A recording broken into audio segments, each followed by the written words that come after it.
I'm Chris, by the way. I am, I'm an Enneagram 3. Yes. Whoa! I've never committed a felony. I don't know how to start comedy shows. By show of hands, who is going home for Thanksgiving? Who all is going home? Okay, who all is looking forward to the political conversations over the dinner table? Oh yeah, me neither. Okay. I'm ready this year, and I'm gonna make you guys ready as well. So I came up with something last year that kind of helped me get through them. It's very similar to how Floyd Mayweather approaches boxing. Yeah. It's called the lean back and let them tire themselves out.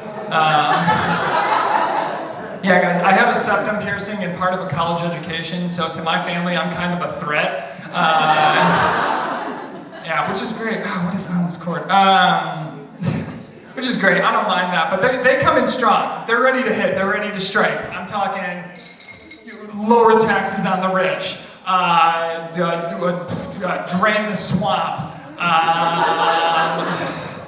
What else is there? There's other good ones. Oh man. No, I'm not gonna say that. Never mind. I'm gonna say that. So, guys, when they come in with drain the swamp, lower taxes on the rich, your counters are as follows. Ready? You guys ready?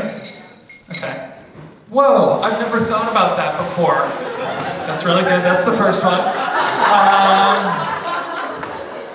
Send me your articles. I'd love to read them later. That's a go-to. Guys, I don't know anything about politics. Literally, I know nothing. So if you're gonna come up to me after the show and be like, actually, we do need to drain this one, just don't. Just don't. I'm already admitting that like what I believe is wrong. So there you go. You don't have anything to do. I don't want to see an article later. In a recent performance, Chris spews liberal propaganda to an open-minded audience. No, don't. Just don't.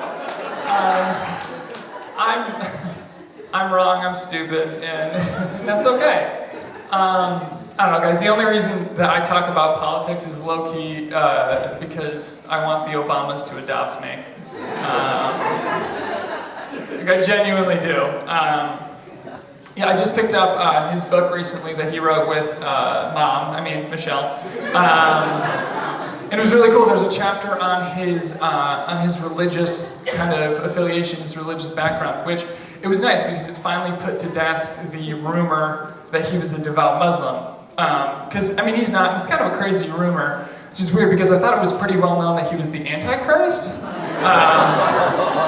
And you actually can't do both. The schedules overlap. It's a whole thing. Guys, that joke is for everybody. That if you're left-leaning or right-leaning, that joke is for you. The only person that joke isn't for is the Antichrist. So if you're not laughing, that's 2 + 2 = 4. You guys understand that. Yeah, let's head out of the politics for a bit. That was a good start, but why do we say head out? I feel like it kind of excludes all the breech birth babies.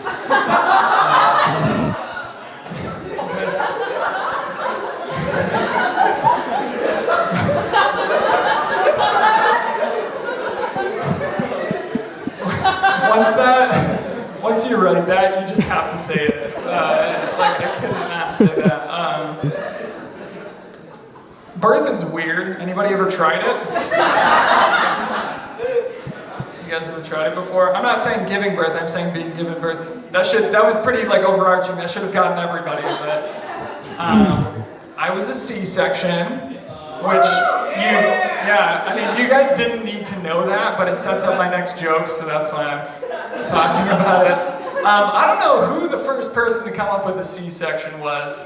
That's a pretty messed up procedure if you think about it. It's really gruesome. The way I picture it in my mind is some old timey gold rush Western salesman that pushes his cart from town to town was coming by. Are you tired of giving birth the old-fashioned way? Try out our brand new C-section procedure. We'll pop your tummy like a water balloon and grab that baby out, get him in the workforce right away. That's how I assumed it went down. I could be wrong. I just imagine the high society women of the day talking about how they all have gotten a C-section. They're like, ooh, Meredith still gives birth the old-fashioned way. Ooh, what a hag. I would rather have the Quentin Tarantino done to me. You guys get that? Never mind. A lot of Quentin Tarantino fans here. It's just weird to think about that was my mom's first impression of me. Was like, I don't know, like a slimy alien being pulled from a 9-inch incision in her stomach. I think we can all realize that like kids are bad for parents. Especially me. I was really bad. People say like being a parent is like getting another job, that you're always on call. I was not a job. I was a failing small business. I was a failing small business to serve a market that didn't exist. And no one told my parents that this wasn't going to pay off. No, I think I've been in the red. If we're sticking with the business metaphor, I've been in the red for most of my life. 2018, I'm hoping to break even with my parents.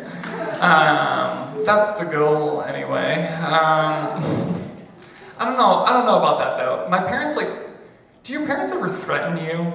Or did they used to? Like, I'm not saying like scare them, I'm just saying like, Chris, if you don't finish your plate, you're not gonna get dessert. Like that kind of stuff. Because I used to get that a lot, and my parents, I don't know, they kind of upped the ante with the threats. It used to be dessert that was off the table, but I was home recently and my mom was like, Chris, if you don't finish your plate, we're kicking you off the insurance. And I was like, oh, dang. I'm eating my green beans. Like, that's horrifying.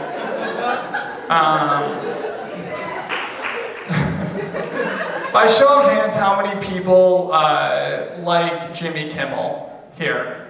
Anybody? Oh, you guys suck. I'm so sorry. He is a horrible human being. If you guys don't realize this by now, you're about to. He is a terrible, terrible human being. He makes money off of mean tweets, or as I like to call it, creative celebrity death threats. It's horrible. Or, he tells parents to film the exact moment when their children lose trust in him.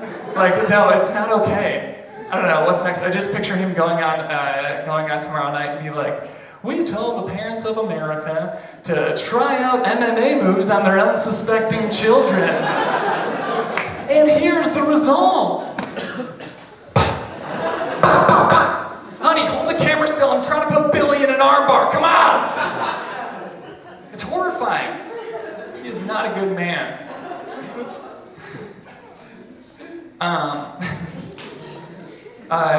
What you should film and put on Jimmy Kimmel, goodness gracious, have you ever seen a mom getting her kids ready for church when they're running late? My gosh, it's incredible.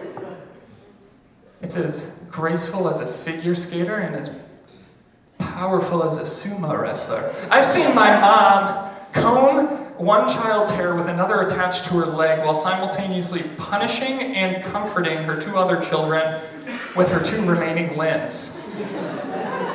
It's incredible. I saw her shot put my baby brother into the car from 30 feet away.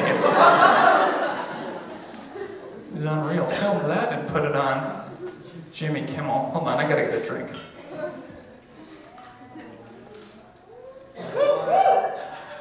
Oh, I love whole milk. Yikes. How many of you guys are up to date on depression statistics? Keep the party going, am I right? Okay. So 18% of the population suffers from depression. That means 1, 2, 3, 4 depressed. 1, 2, 3, 4 depressed. And only 43% of those with depression seek treatment. 1, 2, 3, counseling, counseling. 1, 2, 3, counseling, shock treatment. I'm kidding, I'm allowed to joke about it. I am clinically depressed. I don't think we should talk about depression more. I think we should talk about depression better. Yeah. Ooh, yeah, some snaps and claps. I think coming up with metaphors is very helpful. So for me, depression is like having a jean jacket that you can never take off. I mean, it's in style now, but I don't know how long it's going to be cool to have this. Am I right? Am I right? Oh, yeah, there it is. Oh, man. Oh, yeah. You guys liked that one, didn't you? I remember when I found out what death was. I was 5. Oh, quit. Okay, come on, you well-adjusted 20-somethings. Try being 5 and having it explained to you by your older brother, okay? I still remember it like it was yesterday. I was laying in bed, I believe I was taking a nap. My brother comes in, he goes, hey Chris, hey Chris, hey Chris, wake up, I have a secret. Oh, hi Jonathan, you are my older brother and I trust you inherently. Hey Chris, guess what? Yeah, what Jonathan? Hey Chris, everybody dies. Hey Jonathan? Hey Jonathan, what's dies? Dies is when you get really old and then go away forever. Okay, so why are you telling me this? Everyone is gonna die. Mommy's gonna die. Daddy's gonna die. Mima's gonna die. Papa's gonna die. Whoa, whoa, oh no. Oh no. Whoa. Are you sure about this? Uh-huh. Oh, it's probably gonna happen soon. You better go find him. Oh, and don't forget, you're gonna die too. Oh, brother. Oh, man. Oh, man, I am only 5 years old. Oh, this is, man, I still wet the bed sometimes. Oh. I don't want to think about mortality in the afterlife. I just want to learn the alphabet. That's it. That's the whole thing. I was in the doctor the other day, and I was thinking, we're very blessed. You know, we're very blessed to be in the times that we're in, and to have the medicine that we do. I benefit from it all the time. And I was just thinking about the fact that if this were medieval times, I would not last very long. For 3 reasons. 3 reasons. We're going to run them down. Reason number 1, I moisturize too much. I really do prioritize moisturizing, okay? White people, you completely missed the email about lotion. I got CC'd on it. So I found out, y'all are missing. But I'm not a historian, but I'm pretty sure there wasn't an abundance of cocoa butter in the medieval times. So that's reason number 1. Reason number 2, I have a crappy immune system. That wouldn't help. Look at me, I'm very sickly. I wear tight pants so you could tell. I would be the initial guy, like when the plague came, I would be the initial guy that's like, is it supposed to come out dark brown? Oh well, keep here, pass that communion cup. We'll all use the same one. I would be like the first body on the big pile of bodies. I would be the first one. I would decay the quickest. Third reason I wouldn't last long in medieval times. I'm only really qualified for one job, and that's to be a court jester.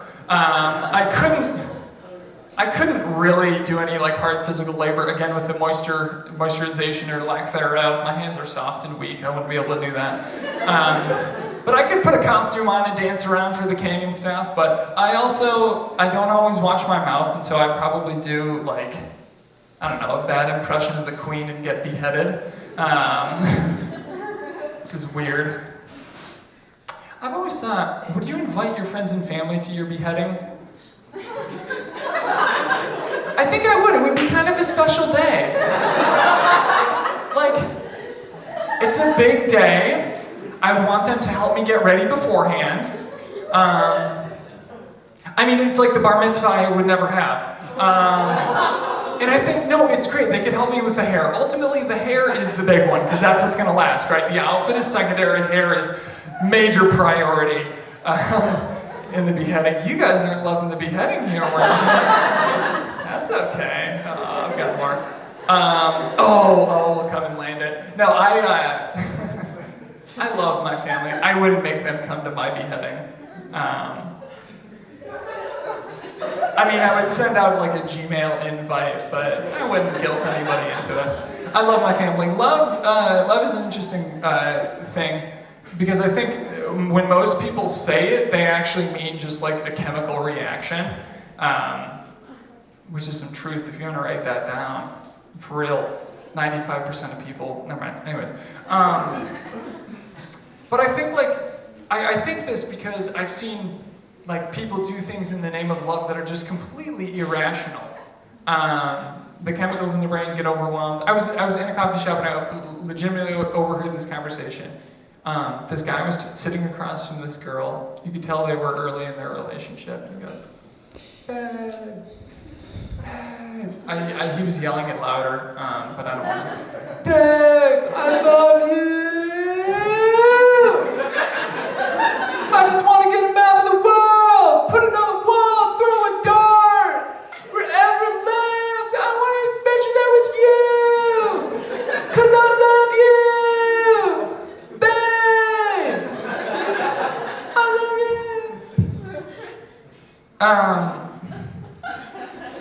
And I wanted to go over, I wanted to go over and just gently let him know that 70% of the earth is covered in water.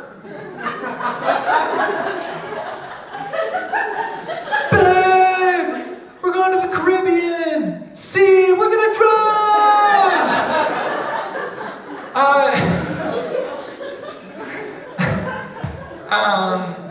Shaquille O'Neal shot 50% from the free throw line. Okay? That man's arms were my torso, and he had a better chance of throwing a large ball into a tiny hole 15 feet away. He had a significantly better chance of hitting a free throw than these folks did of hitting land. Land, guys. In land, I mean, it's not all that great. It includes places like Russia, North Korea, Indiana. Now, guys, you have been fantastic. Thank you so much. Have a great night.